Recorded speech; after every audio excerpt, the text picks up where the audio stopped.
Melanjutkan di akhir episode kemarin saat sedang terjadi kerusuhan di penjara Gojeon akibat ulah dari sipir baru hendak mengeksekusi Chang Ho dan Miho malam itu juga, para polisi pun akhirnya kalah dan menjadi tawanan para narapidana di sana. Sementara kita kembali kepada Chang Ho yang saat ini sedang bersama sang Big Mouth yaitu kepala kamar sel Chang Ho bernama Noh Park.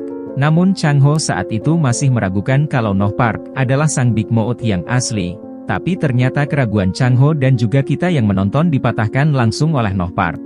Karena ia ternyata mengetahui dan tahu cara membaca kartu tarot yang mereka gunakan selama ini untuk berkomunikasi, tidak seperti sipir Park Yun Gap waktu lalu yang berpura-pura sebagai Big Mouth. Lantas Chang Ho pun bertanya kepada Big Mouth kenapa harus dia yang dipilih dan bukan orang lain. Ternyata semua berawal dari Chang Ho yang menerima tawaran wali kota Choi untuk menangani kasus pembunuhan Dr. Seo. Ternyata Chang Ho yang saat itu terlibat dalam kasus tersebut sudah dipastikan akan tewas karena telah ikut campur dengan sesuatu yang di luar kemampuannya.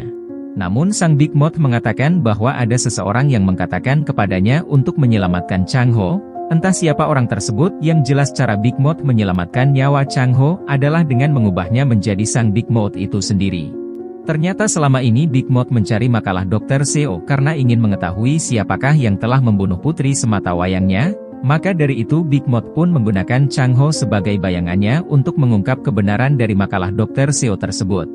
Chang Ho yang memohon kepada Big Mouth untuk segera melepaskannya pun tak diterima sama sekali karena sang Big Mouth masih membutuhkan bantuan Chang Ho sebagai bayang-bayangnya, dan apabila Chang Ho berani berhenti berperan sebagai Big Mouth dan melawannya maka Chang Ho akan dipastikan sang Noh Park sendiri yang akan mengeksekusinya.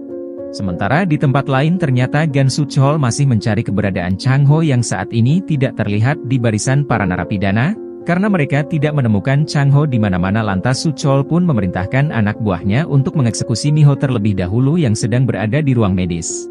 Ternyata percakapan mereka saat itu didengar oleh salah satu anak buah Big Mouth. Ia pun lantas langsung memberitahukan rencana mereka kepada sang Big Mouth yang masih bersama dengan Chang Ho. Setelah mengetahui bahwa Miho dalam bahaya, Chang Ho lantas mencoba memperingati Miho dan segera menyusulnya ke ruang medis. Namun sayang semua jalan menuju ruang medis ternyata sudah diblokir oleh Gan Soo Chol dan akhirnya Chang Ho pun harus dikepung dan dieksekusi oleh seluruh anak buah Gan Soo Chol. Namun tiba-tiba bos gangster botak pun datang dengan seluruh anak buahnya dan membantu Chang Ho agar bisa segera menyusul Miho. Namun lagi-lagi Chang Ho pun menemukan jalan buntu karena memang semua jalan sudah diblokir oleh Gan Soo Chol. Sudah tidak tahu harus berbuat apa-apa lagi, tiba-tiba di belakangnya sudah ada sipir Yongab dan sang Big Mouth untuk menuntunnya menuju jalan pintas agar bisa segera menyelamatkan Miho. Sementara di tempat lain Miho yang kala itu sedang bersembunyi pun harus ketahuan oleh anak buah Soo Chol. Miho berusaha sekuat tenaga untuk melawan mereka agar bisa selamat dari sana, namun apa daya kekuatan Miho tak sebanding dengan para narapidana yang sudah pro dalam hal membunuh. Namun Miho masih mencoba untuk terus melawan anak buah Soo Chol agar bisa selamat dan tiba-tiba saja dari belakang datanglah si psikopat botak dengan rangka tempat tidur yang masih menempel di tangannya dan langsung menghantam anak buah Soo Chol hingga tewas. Baru saja selesai si psikopat menyelamatkan Miho ternyata Gan Soo Chol sendiri turun tangan untuk segera mengeksekusi Miho. Si psikopat yang sudah tidak berdaya pun tak bisa menyelamatkan Miho dari Soo Chol dan berhasil menodongkan senjatanya ke arah Minho. Namun beruntung Chang Ho datang tepat waktu sebelum Soo Chol berhasil menembak Miho dan Chang Ho pun langsung menghajar Soo Chol hingga ia terkapar dan tak berdaya.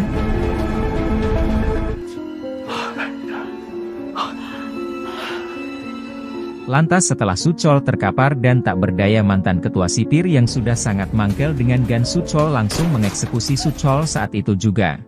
Beralih kepada Gong Ji-hun yang kala itu harus diberi peringatan oleh tetua Kang karena telah mengusik Hyun Jo dan telah membuat berita tentang narkoba yang tidak benar atas dirinya. Tetua yang sudah sangat marah dengan tindakan sembrono Gong Ji-hun pun lantas mengancam akan mencopot jabatannya di perusahaan dan memberikannya kepada orang lain.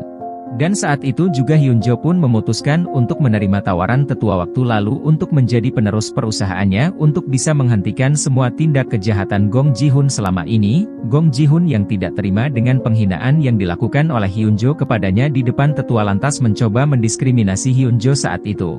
Namun wali kota Choi yang tidak terima dengan Gong Ji-hun yang mengancam istrinya pun langsung bertindak dan membungkam Gong Ji-hun saat itu juga.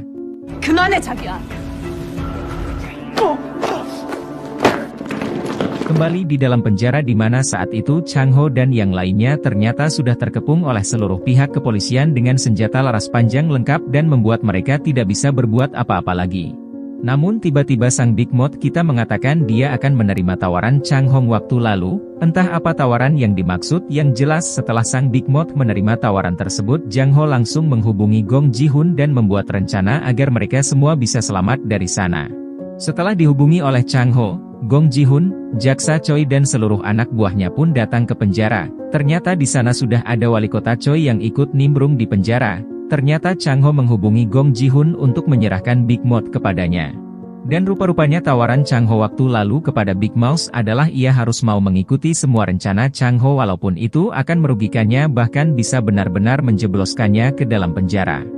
Namun Chang Ho berjanji akan terus membantunya untuk mengungkap kebenaran makalah Dr. Seo kepadanya dan mencari tahu siapakah yang telah membunuh putrinya. Setelah Big Mouth menyetujui tawaran Chang Ho, akhirnya ia pun diserahkan kepada pihak kepolisian.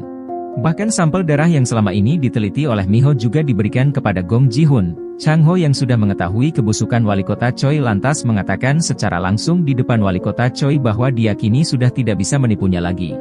Setelah Chang Ho berhasil menangkap sang Big Mouth dan menyerahkannya kepada Gong Ji-hun dan kejaksaan, akhirnya kini nama baik Chang Ho bisa dikembalikan dan seluruh gugatan atas dirinya sudah dicabut sehingga Chang Ho kini pun sudah bebas.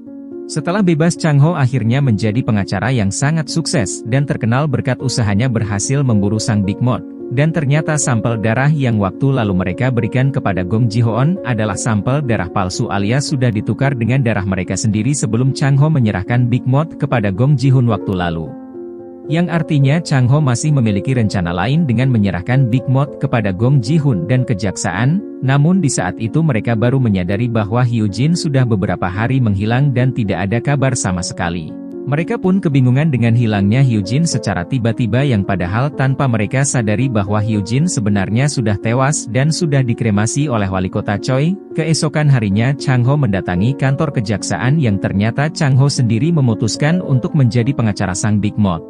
Chang Ho yang mengetahui di sana ada CCTV dan wali kota Choi yang sedang mengawasi mereka pun lantas meminta tempat lain kepada jaksa Choi agar ia bisa berbicara empat mata dengan sang Big Mouth. Setelah permintaannya dipenuhi, ternyata Chang Hong memutuskan akan membantu sang Big Mouth agar ia tidak dipenjara dengan surat jaminan yang sudah disediakan oleh Chang Ho. Namun dengan syarat sang Big Mouth harus mau mengakui semua kesalahannya di hadapan hakim agar Chang Ho bisa menjalankan semua rencananya dengan sempurna. Beralih di tempat lain di mana saat ini Gong Ji-hoon sedang menyambangi sang tetua untuk memberikan sampel darah dan semua bukti-bukti bahwa ia telah membereskan Big Mouth. Sehingga semua kebusukan yang terjadi di rumah sakit Gucheon tidak akan terendus lagi dan tetua pun dijamin aman. Sang tetua yang merasa Gong Ji-hoon bisa diandalkan dan telah menyelamatkan bisnisnya pun lantas ia memberikan sebuah hadiah kepada Gong Ji-hoon yaitu berupa saham perusahaan yang cukup besar untuknya. Belum siap Gong Ji-hoon menerima hadiah dari sang tetua, tiba-tiba Hyun-jo pun datang memberi kabar yang sangat buruk kepadanya, di mana saat ini Chang Ho ternyata sedang mengadakan konferensi pers perihal ia yang saat ini menjadi pengacara Big Mouth dan akan terus menyelidiki kasus pembunuhan Dr. Seo. Ternyata Chang Ho mengetahui bahwa kasus pembunuhan Dr. Seo didalangi atau dipimpin langsung oleh Ketua Kang, mengetahui bahwa Chang Ho telah mengancamnya secara langsung melalui konferensi pers lantas tetua pun tidak jadi memberikan sahamnya kepada Gong Ji-hoon dan memerintahkan Gong Ji-hoon untuk segera membereskan Chang Ho terlebih dahulu jika ia menginginkan saham tersebut. Singkat cerita, Gong Ji-hoon pun menghampiri Chang Ho di kantornya saat itu untuk membujuknya agar tidak usah mengusik dan menyelidiki kasus Dr. Seo. Ternyata Gong Ji-cheon ingin menyuap Chang Ho dengan sebuah jabatan yang sangat tinggi di dalam perusahaan mereka yang dipimpin langsung oleh Ketua Kang, agar Chang Ho membatalkan seluruh rencananya mengenai Dr. Seo. Namun Chang Ho dengan tegas mengatakan bahwa dia tidak akan berhenti menguak kebenaran akan makalah Dr. Seo dan ia malah menantang Tetua Kang agar mau menghadapi Chang Ho secara langsung. Sementara di tempat lain ternyata Miho membuntuti para tahanan teladan untuk mengetahui apakah sebenarnya yang sedang mereka kerjakan di sana. Namun Miho kehilangan jejak mereka karena para tahanan teladan terlihat masuk ke dalam sebuah terowongan bawah tanah dengan pintu yang sudah tertutup dari dalam. Ketika Miho sedang menunggu bantuan dan mengawasi tempat itu dari luar, tiba-tiba saja para tahanan teladan berlarian keluar dari terowongan. Ternyata terowongan tersebut tiba-tiba saja runtuh dan mengakibatkan beberapa tahanan teladan terkubur di dalamnya. Miho yang sangat penasaran dengan isi terowongan tersebut dan juga ingin menyelamatkan para tahanan teladan yang masih berada di dalamnya pun malah masuk ke dalam terowongan tersebut. Satu persatu Miho menuntun para tahanan teladan agar bisa keluar dari terowongan tersebut. Sambil menolong para tahanan teladan, Miho juga tidak lupa mendokumentasikan isi terowongan itu hingga di ujung terowongan Miho pun menemukan psikopat botak yang ternyata ikut ke dalam rombongan dan hampir tewas terperosok ke dalam lubang di dalam terowongan tersebut. Beruntung Miho masih sempat menyelamatkan si psikopat di sana. Beralih di tempat lain, ternyata sang tetua mengetahui bahwa terowongan tersebut telah runtuh. Rupa-rupanya terowongan tersebut adalah proyek dari sang tetua sendiri dan dia menamai proyek itu dengan sebutan NF9. Rupanya sebelum tetua mengembangkan proyek NF9 ini, sejak dahulu ia sudah diperingati oleh sahabatnya bahwa proyek tersebut tidak aman dan akan memakan banyak sekali korban. Namun karena sang tetua mempunyai pemikirannya sendiri dan ingin membangun kota Guchon dengan caranya sendiri, ia pun lantas tak menghiraukan sama sekali peringatan sahabatnya itu. Bahkan sang tetua dengan teganya membunuh sahabatnya itu karena ia merasa bahwa sahabatnya akan menjadi sebuah penghalang segala rencananya di masa depan. Dan di sini kita akan mengetahui sedikit teka-teki lagi, ternyata sahabat tetua yang ia bunuh di masa lalu tersebut adalah kakek dari wali kota Choi. Ternyata benar bahwa foto atau video yang pernah kita lihat di dalam teater waktu lalu adalah foto wali kota Choi dengan kakeknya. Rupanya alasan wali kota Choi pernah ingin membunuh sang tetua waktu lalu adalah karena sang tetua telah membunuh kakeknya dengan sangat keji. Beralih di kantor kejaksaan di mana saat ini sang Big Mouth ternyata sudah dibebaskan untuk sementara dengan jaminan yang dibuat oleh Chang Ho. Setelah dibebaskan, sang Big Mouth pun mengajak Chang Ho dan Shontai untuk menyambangi tempat tinggalnya dahulu kala. Ternyata sang Big Mouth dahulu adalah seorang koki di sebuah restorannya sendiri. Namun mirisnya Big Mouth yang dengan terang-terangan memajang simbol organisasinya di depan restorannya selama ini bahkan polisi tidak mengetahuinya sama sekali. Di dalam resto, Chang Ho lantas bertanya kepada Big Mouth soal perkataannya waktu lalu di dalam penjara bahwa selama ini harusnya dia sudah tewas. Namun ada orang yang mengatakan kepadanya untuk segera menyelamatkan Chang Ho dan Chang Ho ingin mengetahui siapakah orang tersebut. Namun Big Mouth enggan mengatakan siapa sosok orang yang meminta kepadanya untuk menyelamatkan Chang Ho. Chang Ho hanya diperintahkan untuk kembali esok restoran tersebut jika ingin mengetahui siapa saja orang yang meminta kepadanya untuk menyelamatkan dirinya.